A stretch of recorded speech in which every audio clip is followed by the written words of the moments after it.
Hey, what's up? It's Matt in Japan, and welcome back to my channel. Today I'm bringing you Transformers Kingdom War for Cybertron Trilogy Deluxe Class Huffer. And so happy to have this guy finally in hand. So let's take a quick look at the packaging. There he is, little Huffer inside. And we'll take a look at his vehicle mode on the front. Very cool as always, some very nice artwork. Trudging through the mud there. There you see Kingdom and typical box artwork and graphics. There you see Huffer in his robot mode, looking actually pretty cool, looking pretty tough there for a little bot. Wielding his blaster and running from some danger. He is a deluxe class, so we'll do some size comparisons there. Not much, run-of-the-mill Kingdom packaging. Product information on the bottom. On the side you have your Kingdom artwork with the Authentics logo there. And on the back you get your product shot. So there is Huffer in his robot mode and in his vehicle mode, and he converts in 14 steps. So without further ado, let's get Huffer out of this box and see what he's all about. All right, so here we have Deluxe Class Huffer out of the packaging. And I just want to show you the card that he does come with. I got Dinobot this time. I'm pretty sure I reviewed this guy before, but I'm not sure. There you see Dinobot there looking pretty fierce. And we'll just do the quick reveal here. I'm not going to spend too much time on this, but a very nice image of Dinobot in his attack mode there. Very cool. Just love these trading cards that come with the figures. I think it's just a nice added bonus. And of course, you get your standard gold coin image on the back. So without further ado, let's get into Huffer here. So we have Deluxe Class Huffer. Let's take a look at that head sculpt. Very nice. I like how the face is painted silver with just the eyes. It's a little bit different blue than the actual helmet part. Maybe it looks the same. It blends in pretty well, but it looks just a bit different. So very cool. I really like that head sculpt.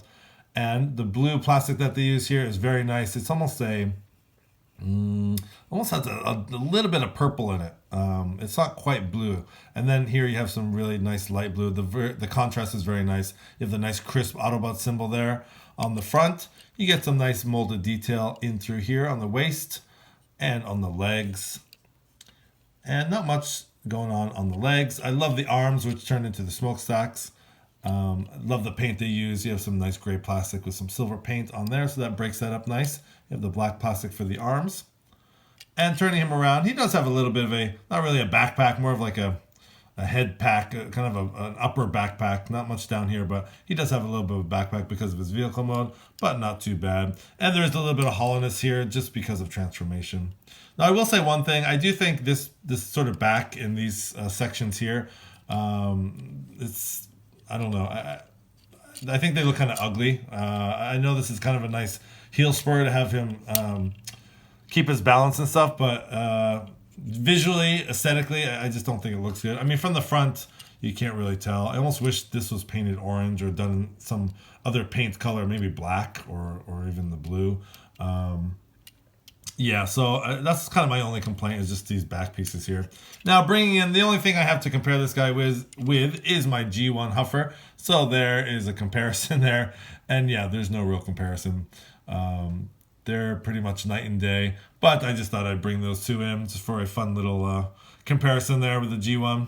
So let's take a look at Huffer's accessories. He does come with two accessories. He comes with his blaster, which is done in a orange plastic, but it does have some really nice molded detail, and I really love how this blaster turned out. You almost get a, not quite black, but almost a really dark gunmetal gray there. And you do see some of the orange plastic coming through there. And it's a very sort of thin gun. It's not a very bulky gun. So that is very nice. You get some nice detail there. And he can hold that just fine.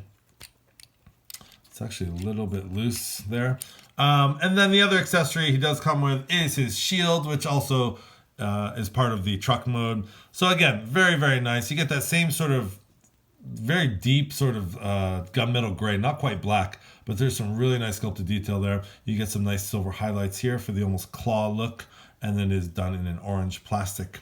So very cool. And it does have some pegs on the side, so you can easily just peg his shield onto his arm like that.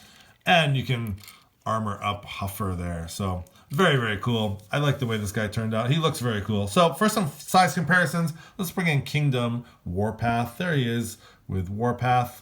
And they are very similar in size. And then here is Bumblebee from the Netflix series. And Bumblebee dwarfs both of them, but as he should, right? So yeah, he's pretty comparable, pretty in sync with the other deluxe class figures in the Kingdom line. So there's before we get into vehicle mode, just want to take a quick look at the articulation with Huffer. And let's take a quick look at that. So his head is on a ball joint. He can do a full 360. A little bit of range of motion here, not a whole lot. Get a little bit up and down, not much side to side. His arms are on a swivel there, so you can do the full 360 on the arms, and they do go out here. So there's a hinge there that can go out, and he does have a bicep swivel, as well as about 90 degrees, maybe a little less than 90 degrees on the elbow. So his arms are fully articulated. Now he does have a waist swivel. It's actually very tight on mine, so it's very nice. And his legs can kick forward that much, and they can kick back that much, and he can pretty much do the full splits if you pull it all the way out. There is a little bit of a soft ratchet joint there, so he can do the full splits there. And there is a sort of mushroom peg there, so he does have some swivel at the upper thigh. And the knee bend does, because of transformation again, because that part is hollow back there, he does have a very deep knee bend, which is very nice. And at the ankle, he does have the ankle rocker tilt there. And like I said in the first shot there, these untabbed because of transformation, but these are his heel spurs, and so he does have a nice center of balance there. So that does make him very easily posable. So there he is. So it's a very nice articulation as far as the Deluxe class. So yeah, let's get him in his vehicle mode and see how he fares.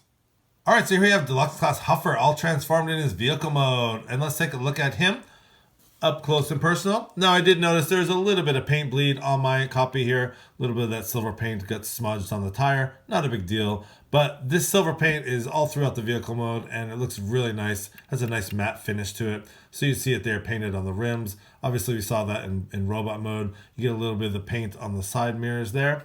And on the front you get some nice detail with the bumper and the grille and the headlights done in that same silver paint. And you get more of that silver paint on the top lights there with a little bit of black. And looks like a little bit of a paint bleed there with the black paint there. And you get some black painted windshield wipers. You have a nice blue translucent plastic for the side windows and the windshield. Very cool. Love the look. It looks very Huffer to me. And much the same on this side. On the back, you do get some nice red paint for the taillights. And you do see how the shield integrates into the bed mode for the pickup truck. And I think one ingenious thing is how the gun splits and it sort of acts as a guardrails for the back of the pickup truck. That's very ingenious. I really like that idea. My only nitpick is I wish this sort of design was a little bit different. Either make it one solid color, or as it is now, I don't really like these sort of slats. I think it kind of detracts from the vehicle mode a little bit. I would rather just have that one color, or maybe even just black or something like that, or just in one solid color so it looks a little bit smoother and more cohesive with the vehicle mode. Other than that, that's my only real complaint. I just think it's a bit it takes away from the vehicle mode, but that's just my opinion. I don't know. Anyways, very cool vehicle mode. I really like it a lot. And you basically see Huffer underneath there. And we're gonna bring in the G1 Huffer here. And just do a quick comparison there. So there they are, side by side. You can see where they get their cues from here. The little G1 guy. And they did match the orange very well, actually. So we'll put Huffer, and he can carry some smaller figures, so that's cool. And he can roll very well. Ooh, there goes someone. So bringing in some size comparisons. So we have the Kingdom Huffer, we got the G1 Huffer, and let's bring in Hoist for a comparison there with another Earthrise Deluxe class figure there. And we're also going to bring in the core class Kingdom Megatron just for a size comparison. Actually, let's take Hoist out, and we'll bring in Megatron there. So you can see the size comparison between the core class and the Deluxe class and the original figure. And again, you can have some smaller figures carrying Megatron on the back there. But it's cool that you can, integrate some smaller figures in there. And just bringing Hoist back in for a comparison there. So you see him and Hoist actually are very similar in size, which I was kind of surprised. Hoist looks a lot beefier and bigger compared to the Kingdom Huffer, but there they are side by side. So there's a quick comparison there. So we'll take Hoist away. And so we'll just take the G1 guy, put him back in there. So this has been Kingdom Deluxe class, Huffer.